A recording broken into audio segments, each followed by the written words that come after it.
Hello aspiring educators, welcome to KS Batch. In this video we will look at 10 MCQ in 10 minutes. ये second part है. अभी तक आपने first part ना देखा हो तो please do check it out also. So let's start the video.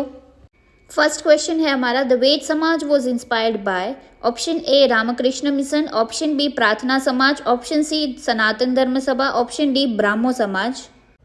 वेद समाज के बारे में देखते हैं. Veda Samaj was establish by the Keshav Chandra Sen and K Naidu. The Veda Samaj was establish in Madras in 1864.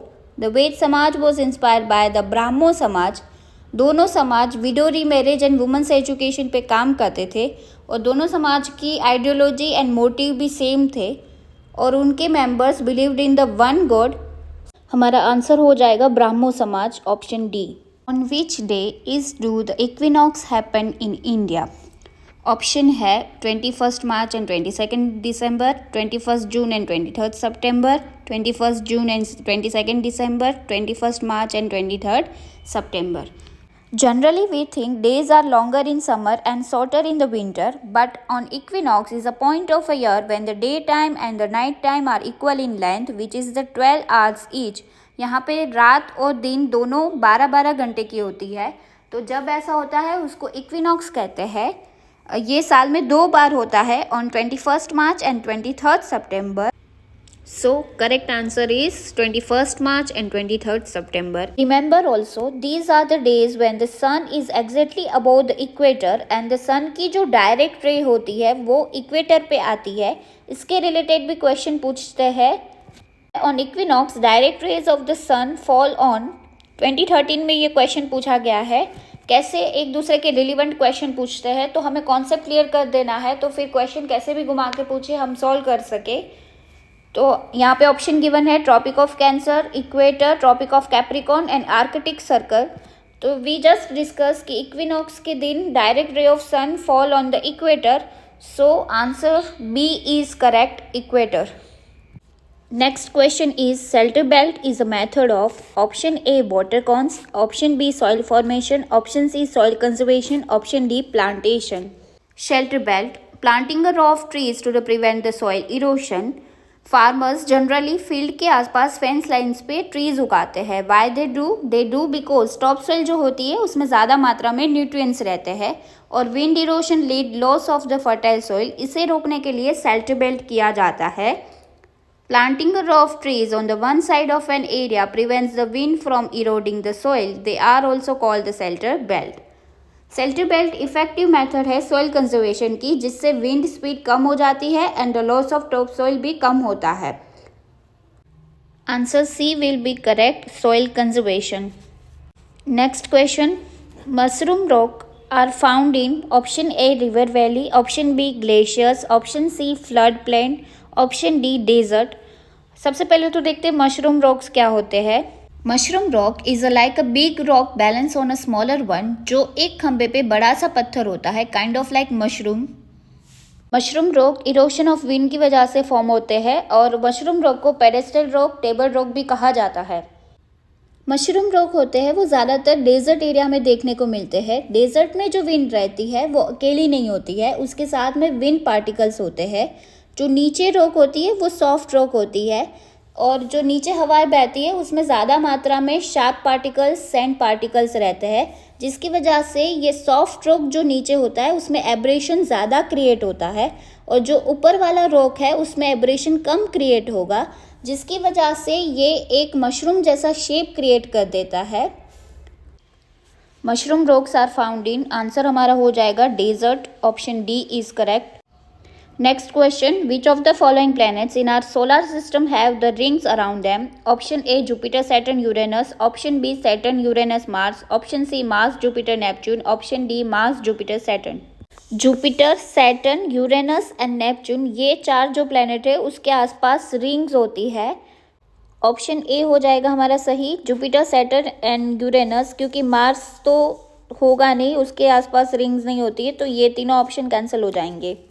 Move on to next question. Consider the following pairs, which one is correct. यहाँ पे river given है और उसके सामने कॉन्टिनेंट्स गिवन है. तो कौन सी रिवर कौन से कॉन्टिनेंट में है ये दिया हुआ है. तो इसमें से कितनी जोड़ी सही है वो हमें बताना है. Mississippi river in North America बिल्कुल सही है. Amazon river in South America बिल्कुल सही है. ऑरेंज रिवर इन एशिया तो नहीं, ऑरेंज रिवर है जो अफ्रीका में है, तो ये वाली जोड़ी गलत है.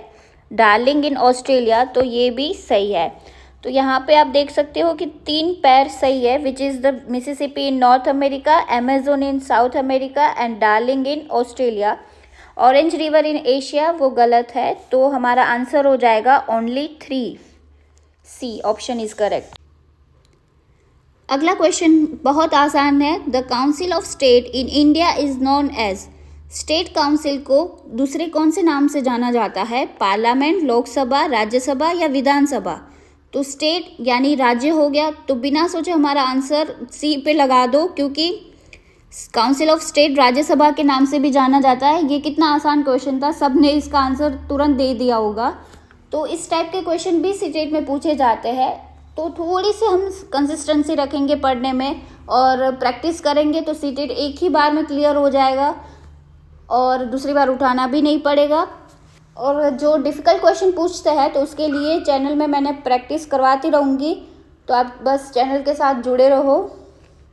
अगला क्वेश्चन है हमारा. Barometer is use to. Option A measure rainfall, option B measure temperature, option C measure atmospheric pressure, option D measure sea level. Barometer का इस्तेमाल हम किसके लिए करते हैं. तो बैरोमीटर का इस्तेमाल एटमॉस्फेरिक प्रेशर मेज़र करने के लिए होता है. Anemometer air speed and direction, rain gauge amount of rainfall के लिए, एंड सिस्मोमीटर है जो इंटेंसिटी ऑफ अर्थक्वेक के लिए. So answer C will be correct, measure atmospheric pressure. Next question हमारा अर्थक्वेक के रिलेटेड है, तो चलो देखते हैं. The magnitude of the earthquake is measured on the Richter scale. Which value all the above on the Richter scale can cause the damage from falling things. 2021 में ये question पूछा गया है कि रिक्टर स्केल पे कितना मैग्नीट्यूड होता है कि तब चीज़ें गिरती है. Option here given 4, 5, 6 and 7. So remember, earthquake of 2 or less can be felt only a little earthquake. Over the 5 magnitude can cause the damage from falling things.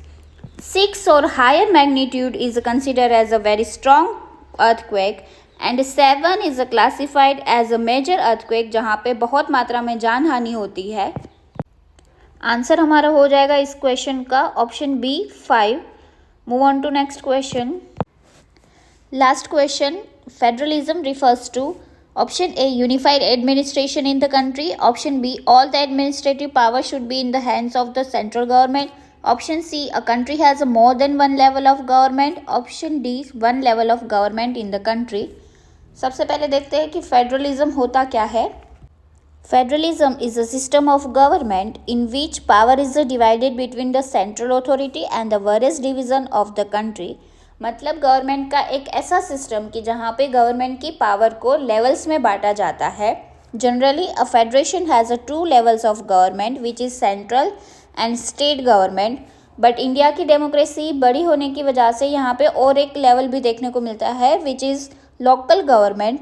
Central, state and local तीनों government के pass on powers रहती है, जिसमें से central government होती है वो responsible for the national interest and state local government are the responsible for the day to day running of their state. India, Spain, Belgium and USA are the example of the federation. तो हमारा answer हो जाएगा federalism refers to a country has more than one level of government. Option C will be correct answer. That's it for today's video. If you found this content helpful, don't forget to hit the like button, share it with fellow learners and subscribe for more educational content. See you soon on this channel. Until keep learning, stay curious and take care. Bye.